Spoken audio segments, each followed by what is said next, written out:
What bro? It's very very wrong bro. அதாவது common man சொல்லிட்டு போட்டி நிறைய எடுத்தாங்க.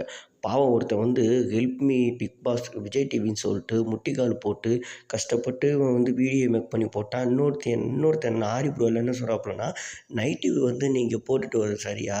இந்த சீசனுக்கு நைட்டி போட்டுட்டு வர்றது சரியான்னு சொல்லிட்டு அதுக்கு ஒரு கமெண்ட் பண்ணி அதுக்கெல்லாம் ரிஜெக்ட் பண்ணுறாங்க.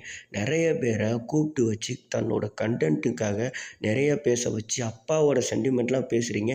இது செலக்ட் ஆகுமான்னு சொல்லிட்டு நிறைய பேர் அசிங்கப்படுத்தி நிறைய பேரை வெளியே அனுப்பிட்டாங்க. அதாவது இவனுக்கு கண்டென்ட்டுக்கு காமன் மேன் சொல்லி கொஞ்சம் பேரை இறக்கி கண்டென்ட் எடுத்து டிஆர்பி எடுத்துட்டு அவனுங்க தூக்கி போட்டாங்க. அதாவது காமன் மேன்லேருந்து இப்போதைக்கு பார்த்தீங்கன்னா 3 பேர் தான் செலக்ட் ஆக போகிறாங்க. ஸோ அது ஒரு பக்கம் இருக்கட்டும். முனியம்மான் ஆல்ரெடி ஒருத்தவங்க செலக்டட். ஸோ அது இருக்கட்டும். இருந்தாலும் இப்போ விஜய் டிவியில் பார்த்தீங்கன்னா வந்து ராமர் வந்து இப்போ வந்து பிக் பாஸுக்கு வந்து உள்ளே போகிறாங்க. ஸோ அது அஃபிஷியலாகவே கன்ஃபார்ம் ஆயிடுச்சு.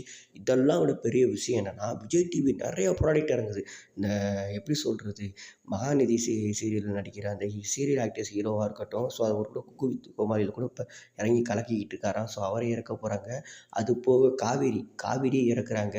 ஸோ விஜய் டிவி ப்ராடக்ட் ரொம்பவே இறக்க போகிறாங்க. அதை விட முக்கியமான விஷயம் ராமர்.